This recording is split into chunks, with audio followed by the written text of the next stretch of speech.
Sure. I'm Ronghui Gu. I'm the founder and CEO of CertiK. I'm also a computer science professor at Columbia University.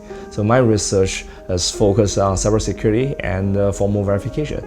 So I founded CertiK in the year of 2017, and now CertiK has been the biggest smart contract auditing firm and also the Web3 cybersecurity firm in the space.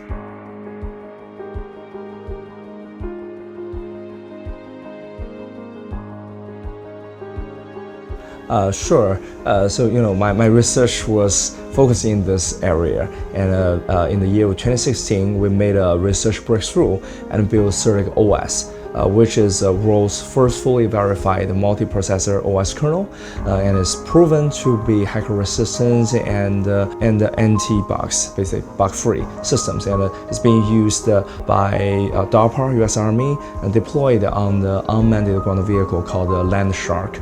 And in the same year, there's a big attack on the Ethereum ecosystem. It's called the DAO attack, and leads to more than hundreds of millions of dollar worth of financial loss, right? People are looking for new and novel technologies that can address the challenges in smart contract in the space. And Ethereum came to us, and we believe it's definitely it's highly demanded, and there's a big market for it. So we started CertiK and focuses this area to use our research results, using our technology to help improve the security of smart contract and blockchain ecosystems.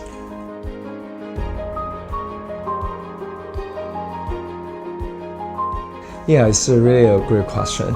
Traditional Web2 security, right? So the key idea is try to identify abnormal behavior or malicious behaviors in the system, and then try to, let's say, shut things down, isolate the malicious transaction, stop the malicious transaction, this kind of thing. This is very, very challenging. This kind of protection is very challenging in the Web3 space. Blockchain is a world computer that no one can stop.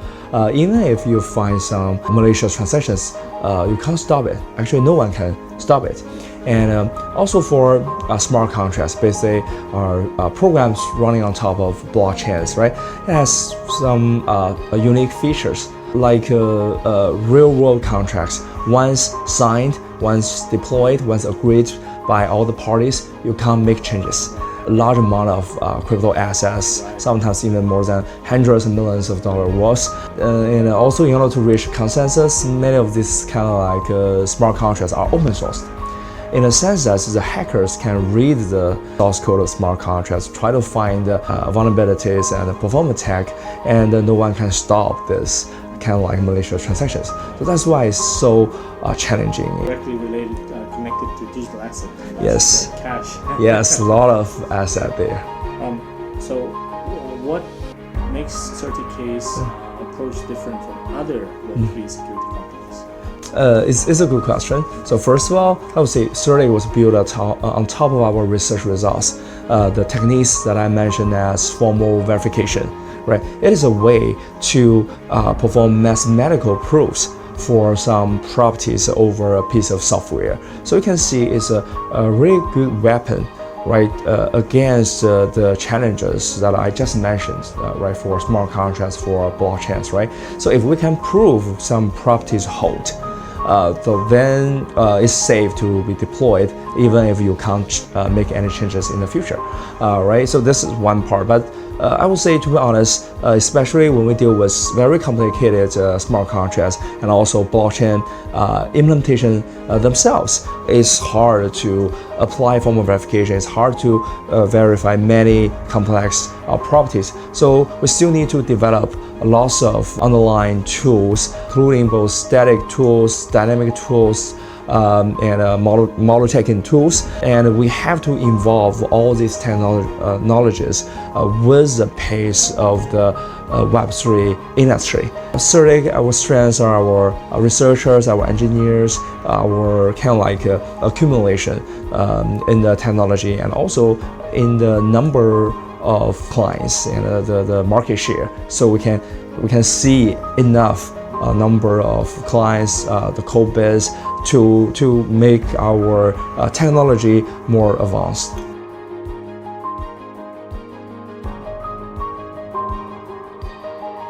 Yeah, sure. Well, I would say crypto for blockchain. I think the most important thing is wide adoption. We hope that more and more people can adopt and embrace and also get a benefit from this new technology, all these new innovations and so on. But for these retail users, it's very hard for them to, let's say, understand the underlying technology, understand the code, to trust this ecosystem, right? How to help them address these concerns and make them feel safe, right? To participate in these all these crypto-related activities and so on. So we think from our point of view, right? We can do lots of education, including our Skynet Quest. We can provide these kind of like free tools like a token scan, like a wallet scan, right? Token scan, retail users can use this token scan tools to check, let's say, whether the tokens they wanna, let's say, invest have backdoors or not. For wallet scan, it's more like trying to help retail users to understand the risks of their wallets, of their addresses, and try to avoid, let's say, some potential on-chain risks. Right. I think that's great. Going to B2B businesses, I know they understand security is very essential, but still many companies hesitate to prioritize due to concerns, delays, cost, which impact their competitiveness. How do you think should companies approach this challenge, and would you give some advice for striking the right balance between cost and so it's really a good question, and an issue that bothers me, myself, CertiK, and also the entire industry for many years. Look back to let's say the year of 2017, 2018, where there's ICO ICO trend. Most of the crypto companies, although they say, well, security is important and so on, most of them will not allocate enough budget or even no budget for cybersecurity, right? They may say, well, we have a senior engineer to review the code already. We have security experts in-house, something like that. Then when things come to the year of 2020, DeFi summers, right? So more and more companies realize that, well, it's important to work with some external security firms or auditing firms like CertiK, external review of their code, but mostly driven by the community. Because DeFi summer, many users want to participate in some DeFi protocols, but they can't trust. In many cases, they don't understand the code, so they push these projects to do, let's say, code auditing with us and so on. So that's a good thing. But well, many projects use this kind of like code auditing as a stamp. Like for example, audits a small portion of their code due to the budget issue, or they only audit one version of their code, and then feel like, well, we have STEM, and then let's say they're developing the new versions of smart contracts, and they do not audit the rest of code. But cybersecurity is a whole thing, in the sense that any single weak point may lead to a big disaster, and this is definitely not the best practice. So we're still in the process of educating the market that it's better now. It can be improved, right? We hope to educate the market and let the project owners to realize that they need to audit every single version of their code and also every single piece of their code. And also we try to educate the users like to not view code audits as a stamp. It should be a dynamic, evolving thing. So that's why we launched Skynet to post all the audit reports, tell users what has been audited, what have not been audited, and also the security score, give them a high-level idea of the potential security risks.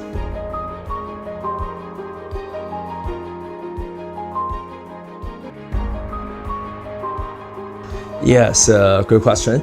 DeSci, I would say, is definitely a very hot topic right now, promoted by CZ and Vitalik and so on. I was also there at DevCon at Thailand, and didn't introduce new security risk. DeSci didn't introduce new security risk so far, but DePIN and AI indeed introduce lots of challenges. For example, DePIN right? DePIN is kind of like relies on many IoT devices, right? Protect the security of the networks and so on. And we have found bugs in many of the DePIN devices. It's again different from like smart contracts bugs. Is different from blockchain implementation bugs.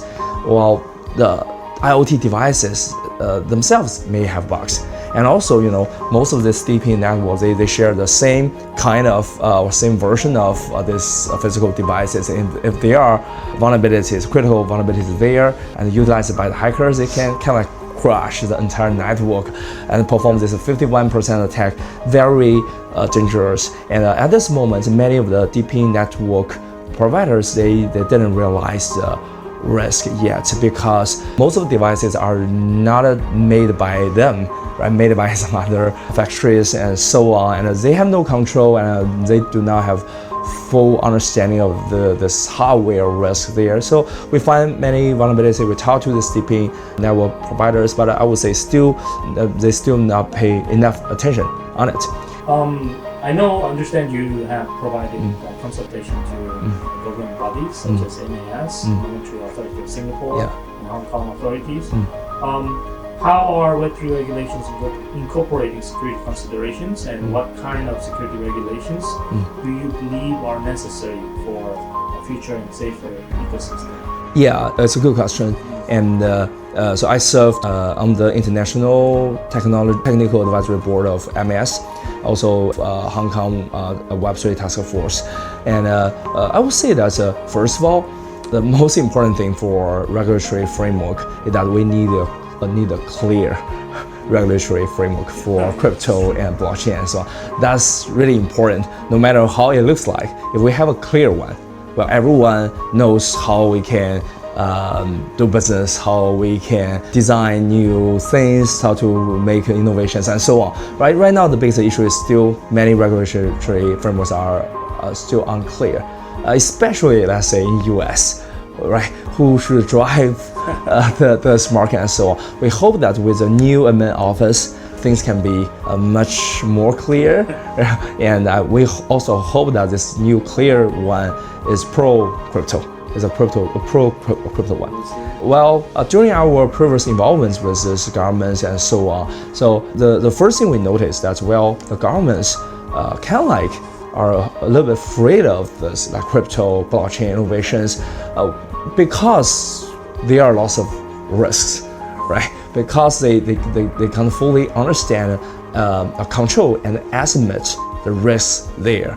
So that's how we can help. So that's why also we are involved, right? Provide tools, we can provide these technologies to tell and showcase to these governments that, well, let's say for smart contract security, yes, it's challenging, but we have some existing solutions. We have some industry on-chain risks like money laundering, right? Sanction, all this kind of stuff. We have built-in tools to do this on-chain analysis. We can show them, right, what was the current situation, how we can track them, what actions we can do. Try to incorporate things into the policy and so on. So that's why we're, for example, involved in, for example, the stablecoin policy in Hong Kong, right? We two of our advices were adopted in that policy and so on. That's how we can help.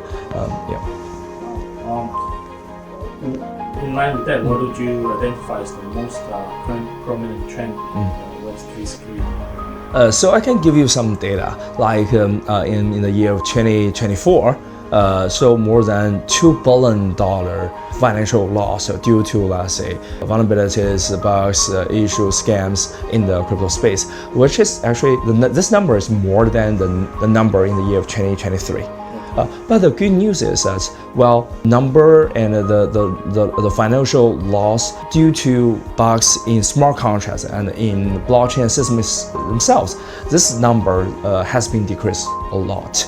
That's the good news. I would say because, well, the tool chain has been more mature, and also more and more companies, they realize the importance of security, right? Spend more money on it, work with many external firms like CertiK and so on. Well, then why this total number still got increased? Because we see more and more hacks or this due to, let's say, private key leakage.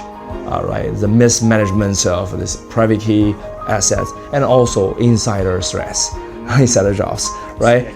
Yeah. And so it shows that, well, you can like look at these web dApps, right? Decentralized applications. Usually it contains a Web3 part, right, which are smart contract, blockchain system, and also Web2 part, like a private key management, how to reduce the insider threats, this kind of stuff, right? So now I would say Web2 component has become weak points. So that's why we're also providing solutions like to help. For example, we actually even identify issues in the private key management hardware pieces in Samsung phones, right? So that's why we got an acknowledgement from them and are selected into the Hall of Fame by Samsung. So we have done lots of work along that line. And on the other side, we also provide this what we call throughout team background checks provided by CertiK to help kind of like mitigate the insider threats. Oh, that's HR too. Yeah. Too. So what is your vision? What is CertiK's vision for the future of Web3 security industry, and how do you think the ideal Web3 ecosystem looks like? So first of all, this security thing is not a competitive edge, is a joint effort, right? So we need to work with retail users, the client, the project owners, regulators, right, and other security firms, and so on, right, trying to improve the security in this industry. CertiK, right, we hope we can involve as fast as the development of this industry, as fast as the development of the attack techniques and so on, provide security to our clients, right, including Web3 projects, including, let's say, traditional industry corporates who want to enter the Web3 space, also retail users, right? So that's why we try to provide a one-stop, full coverage security solutions, right, to different all these kind of scenarios, challenging and long journey. So also involve lots of education, right? Education and so on. So that's what we are doing and focusing at the moment.